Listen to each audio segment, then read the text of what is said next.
rocks don't lose their shape. Diamonds are a girl's best friend. Tiffany's. I'd like to present to you the Look Achievement Award as the most outstanding feminine newcomer. Cartier. Best young box office personality. I present this citation, the most popular actress of the year.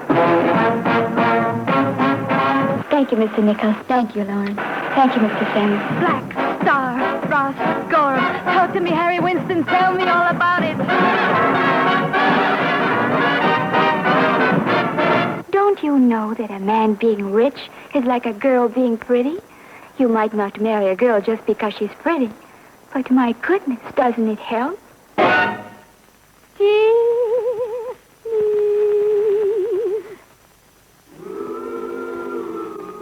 She thought that this whole lark of being a sex goddess or a glamour queen was just that. You know, she would play it if that's what they wanted. And as a matter of fact, she burlesqued it, really, because she thought the whole thing was very, very funny.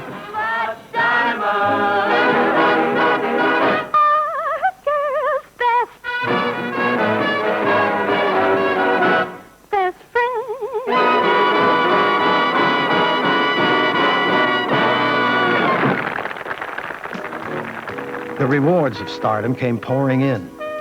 With Jane Russell, her co-star in Gentlemen Prefer Blondes, she took her first step toward Hollywood immortality.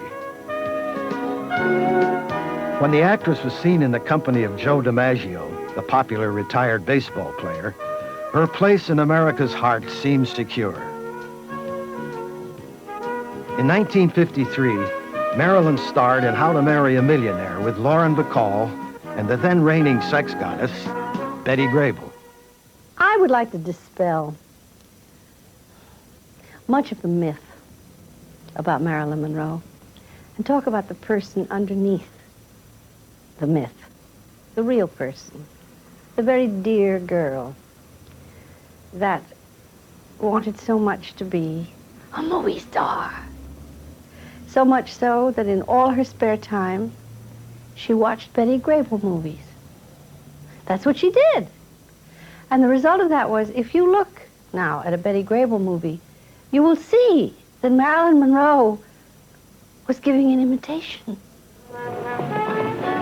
Did you see this fellow I'm with? I saw him. What's he look like? Very nice for a one-eyed man. Is that all he's got? Well, what do you think he's got that patch on for? I didn't know it was a patch. I thought somebody might have belted him. But the strange thing was that even though she was giving an imitation, her real self came through. And that, of course, is what everyone has always reacted to. You're crazy. No? You look better with them on. I do? Gives your face a certain, mystery. No kidding. And distinction, a certain kind of, distinction. Well, what do you know about that? You're already a very good-looking girl, you know, if you don't mind my saying so. No, not at all. And the glasses, that particular type, gives your face a very interesting, difference. You don't think they make me look like an old maid? I've never seen anybody in my whole life that reminded me less of an old maid.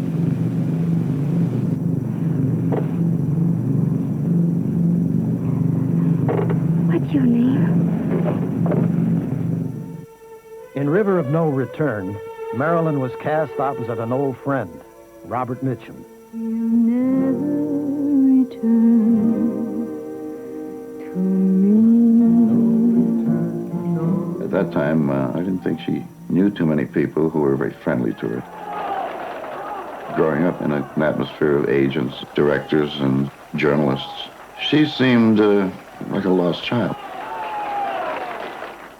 The whole thing, to her, I mean, her position in this atmosphere was like Alice in Wonderland. The whole thing was through the looking glass, and she could not believe that anybody was really very serious about her.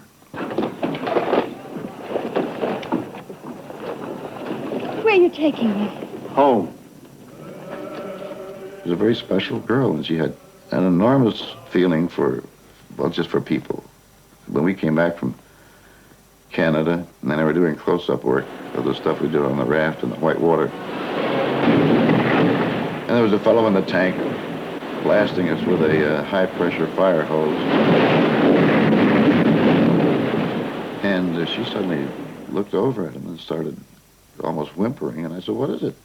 She said, "Look at him." She said, "He's freezing." She said, "He's turning blue." And I said, "Good luck to him." He keeps hitting me with that 175-pound hose. Hit the roof!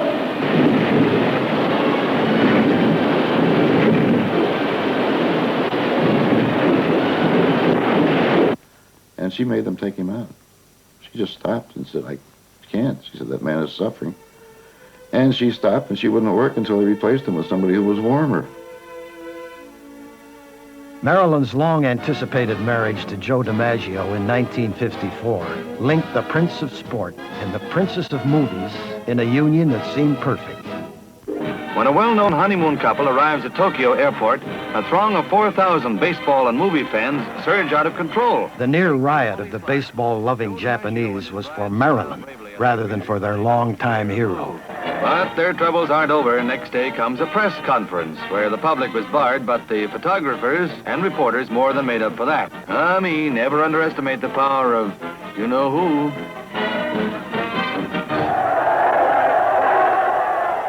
From Japan, Marilyn traveled alone to entertain American troops in Korea.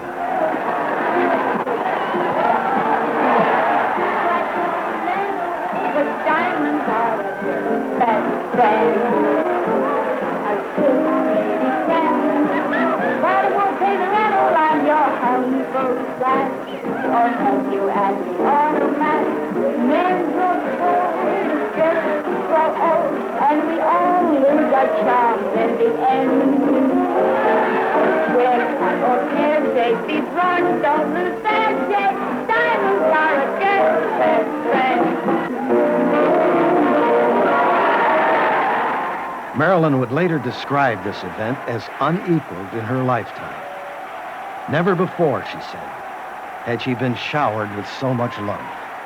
Marilyn, at her very, very height, had achieved what every other actress in town would have given their eye teeth and everything else for.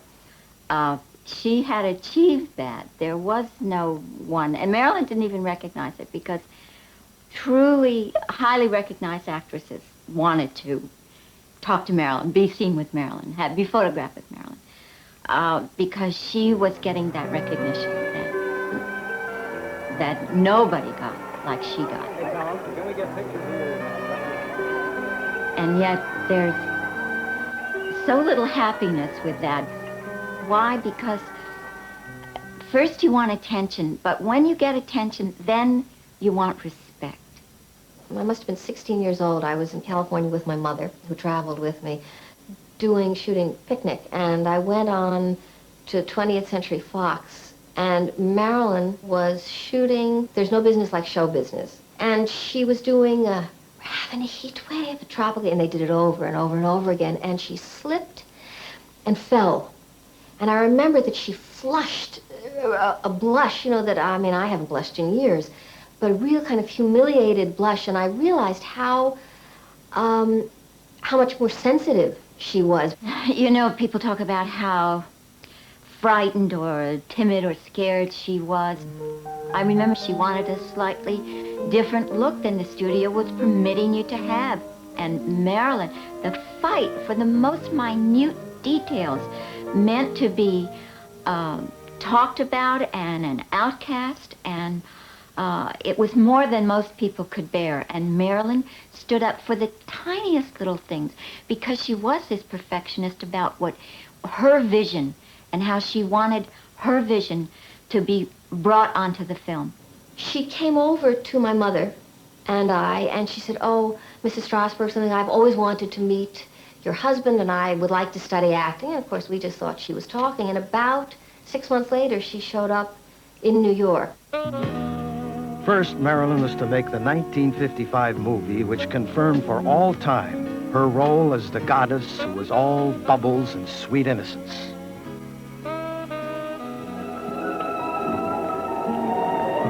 The 7-Year Itch. With this scene, the goddess created her own icon. Didn't you just love the picture? I did. But I just felt so sorry for the creature. At the end, Sorry for the creature? Why'd you want him, to marry the girl? He was kind of scary looking, but he wasn't really all bad. I think he just craved a little affection, you know, a sense of being loved and needed and wanted. That's a very interesting point of view. Oh, do you feel the breeze from the subway? Isn't it delicious? Marilyn's marriage to Joe DiMaggio had ended after only 9 months. But her fans were still caught up with the pleasures that her special brand of innocent sexuality could bring. She really felt she didn't have the inner qualifications to fulfill the image of the sex goddess. As a comedian, I think she was very comfortable.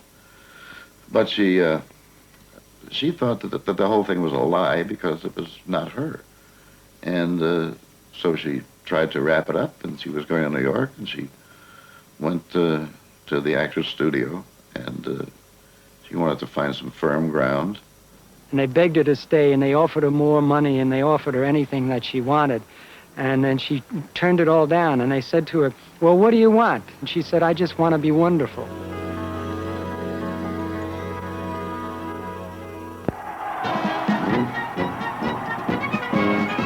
Riding a pink elephant, she dazzled New York. But a new, more serious Marilyn was waiting in the wings.